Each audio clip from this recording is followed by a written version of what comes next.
안녕하세요 여러분, 도쿄민식입니다. 드디어 또 새로운 한 주가 밝았는데요. 주말에도 분석드렸듯이 S&P 500과 나스닥은 상호 관세가 발표되기 전인 4월 2일의 수준까지 이렇게 다 회복을 한 상태로 관세가 풀릴 것이란 기대감이 너무 충만한 결과인 만큼 저 개인적으로는 어느 정도의 리스크 관리는 반드시 필요하다고 생각되는 상태입니다.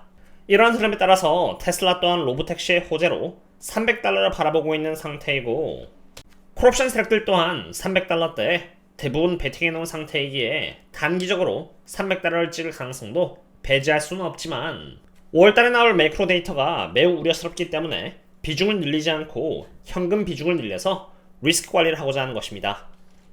그럼 지금 당장 저희들이 직면하고 있는 데이터는 어떠한 상태인지를 한번 바라보고자 합니다.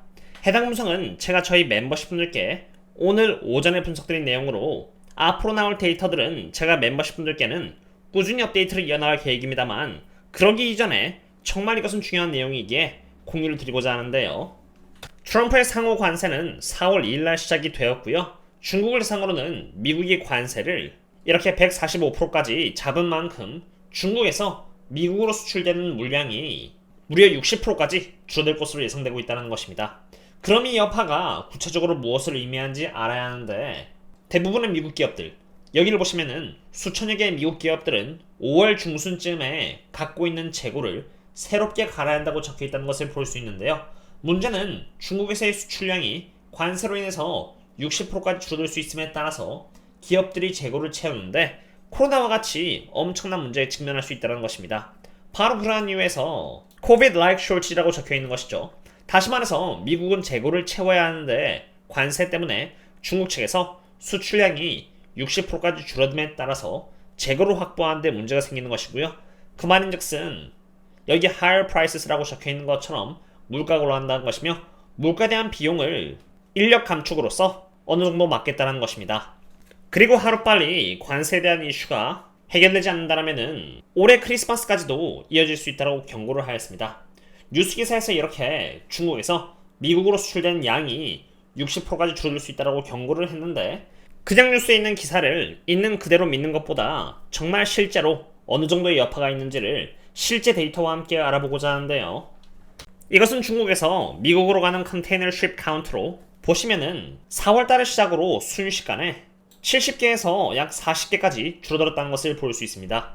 미국에서 중국을 대상으로 관세를 145%어치 때리면서 중국에서의 수출량은 무려 40%어치 급감했고요. 값싼 제품들이 미국으로 오는 것을 멈추기 시작한 것입니다. 배의 숫자뿐만이 아니라 그럼 단위를 바꿔서 컨테이너 쉽 터니지 기준으로 보려고 하는데요. 이 자료 또한 마찬가지로 중국에서 미국으로 가는 운송량을 의미하는 것으로 배의 양이 줄어든 것처럼 마찬가지로 컨테이너의 수량 또한 이렇게 크게 줄어들었다는 것을 볼 수 있습니다. 즉 정말 중국에서 수출되는 물량 자체가 줄어들기 시작한 것입니다. 지금까지 중국에서 미국으로 수출되는 배의 개수, 컨테이너 쉽 터니지 등을 알아봤는데요. 중국에서 미국으로 수출되는 가장 객관적인 수요를 의미하는 쉬핑 레이트 또한 보고자 합니다. 보시면은 쉬핑 레이트 또한 2025년을 시작으로 이렇게 급격하게 줄어드는 것을 볼 수 있는데, 코로나 때와 같이 전 세계가 락다운이 되면서 공급 쇼크가 터진 것은 아니지만, 기사에서 말한 대로 미국과 중국 사이에 관세에 대한 문제가 완전 사라지지 않은 다음에야 이 흐름이 계속 이렇게 이어질 수가 있기 때문에 상황은 계속 보수적으로 봐야 한다고 봅니다. 그리고 추가로 사실 기업들은 상황을 미리 예견한 만큼 프론트 로딩이라고 해서 미리 사재기를 해뒀다는 데이터 또한 이렇게 있습니다. 이 지표는 분기 대 분기 기준으로 수입량의 차이를 의미하는데, 관세를 예측해서 미국에 있는 기업들은 수입량을 지난 분기 대비해서 이렇게 무려 19%나 늘려온 것입니다. 다시 말해서 관세 전쟁으로 인해서 중국으로부터 물량을 받지 못할 것을 생각하고 최대한 미리 대비하기 위해서 미리 이렇게 수입을 해냈다는 것입니다. 하지만 문제는 그 다음부터입니다. 1분기까지는 준비를 미리 하였지만 2분기와 3분기의 경우는 관세로 인해서 수입량이 마이너스가 될 것이라고 예측되고 있는 만큼 중국과 미국 사이에 관세의 딜이 하루빨리 되지 않고 길어질수록 상황은 점점 안 좋아질 수 있는 것입니다. 그럼 중요한 것은 언제부터 상황이 개선될까라는 것입니다. 바로 그것을 보기 위해서 제가 이렇게 실제 데이터들을 매일 보고 있으며 꾸준히 멤버십 분들께 업데이트 드리고자 하고 있는데요. 미국과 중국 사이에 이랬다 저랬다 하는 뻥카가 계속 이어지고 있는 상태에서 신뢰할 수 있는 것은 결국 데이터라고 봅니다. 미국과 중국 사이에 정말 관세에 대한 텐션이 줄어든다는 것이 데이터를 기준으로 조금이라도 확인이 된다면 그것은 상황이 개선되고 있다는 증거이기 때문에 만약 그런 흐름이 보여진다면 제가 멤버십분들께 말씀을 드리도록 하겠고요. 지금 안 그래도 50% 할인 쿠폰을 드리고 있는 상태이고 이 쿠폰은 4월달까지만 사용할 수 있는 만큼 혹시라도 함께 하고 싶다면 언제든지 고정 댓글 통해서 신청해 주시면 되겠습니다. 여기까지는 중국과 미국의 수출 현황이었습니다. 그럼 이제는 미국 내에서 매크로 상황을 한번 간단하게 보고자 하는데요. 중국에서 수출량을 급격하게 줄임에 따라서 미국의 물가는 높아질 것으로 예측되는 만큼 물가 지표인 Prices Paid Index를 갖고 왔습니다. 잘 보시면은 물가는 지금 이렇게 계속 올라가고 있는 상태입니다. 최대한 자료에 있어서 신뢰성을 갖기 위해서 여기 달러스 Fed부터 Business Outlook Survey Diffusion Index까지 전부 다 갖고 왔는데 물가가 오를 것이라고 예측되고 있는 상태이고요. 인플레이션 수치를 의미하는 Inflation Swap First Year과 Second Year 또한 마찬가지로 떨어지지 않고 유지가 되고 있는 상태입니다.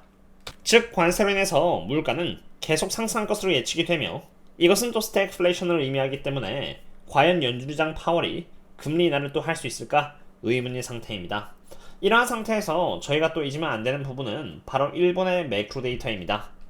이것은 미국 달러를 일본 엔화로 나눈 지표인데 제가 오버랩 시켜놓은 테슬라를 비롯해서 S&P 500과 나스닥 등과 동일한 상관계를 갖고 있으며 실제로 옌 캐리 트레이딩 언와인딩 현상에 따라서 영향을 줄 수 있기 때문에 예의주시하고 있는데요.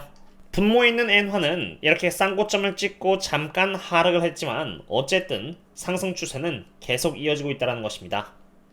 이것은 일본에서의 매크로 데이터인데요.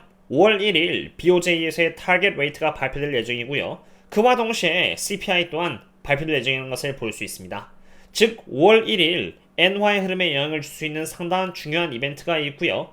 만약 일본에서도 인플레이션이 계속 이어진다는 흐름이 잡힌다면은 여기 엔화와 일본 10년 국채금리는 상승을 이어나감에 따라서 미국 달러를 엔화로 나누는 이 지표가 하방력을 받을 수 있으므로 매크로 관점에서는 보수적으로 봐야 한다는 생각이 드는 것입니다. 저 또한 테슬라 대상으로 투자를 하고 있는 만큼 테슬라는 26년 그리고 27년을 넘어서 좋을 것이며 정말 단기적으로는 콜옵션이 $300에 잡혀있는 만큼 그래도 $300는 찍어주지 않을까 하고 생각을 하고 있는데 이러한 와중에 매크로에서 보여주고 있는 데이터 자체가 우려스러운 내용이다 보니까 이렇게 분석이 된 것 같습니다. 제 분석은 공포를 조장하기 위한 분석은 아닌 최대한 객관적으로 리스크를 잘 저울질하기 위해서 지금 중국과 미국 사이에 보여주고 있는 데이터가 어떠하며 미국에서의 인플레이션 데이터 그리고 미국 증시에 영향을 줄 수 있는 엔화의 흐름이 어떠한지를 알아봤는데 테슬라의 로보택시의 전망은 정말 좋을 것이나 그 과정 속에서 매크로가 일단 영향을 줄 수 있다고 판단되는 만큼 그래도 개인적인 욕심을 줄이고 현금 비중을 늘려서 리스크 관리하는 쪽으로 투자를 하려고 하고 있습니다. 돈을 버는 것도 중요하지만 돈을 지키는 것 또한 중요한 만큼 여러분들께서도 리스크 관리를 잘 하시면 좋겠고요. 이러한 데이터의 흐름을 꾸준히 지켜보시면서 혹시나 위기가 왔을 때 기회로 바꾸겠다라고 하신다면 또는 계속 객관적으로 상황을 파악하면서 투자를 하기를 희망하신다면 지금 안 그래도 50% 할인 쿠폰이 지급되고 있으니 참고하시면 좋겠습니다. 숏은 치지 않으셨으면 좋겠고요. 오늘의 분석은 여기까지가 되겠습니다. 도움이 되셨다면 구독과 좋아요 부탁드립니다. 그럼 다음에 또 만나요. See you later.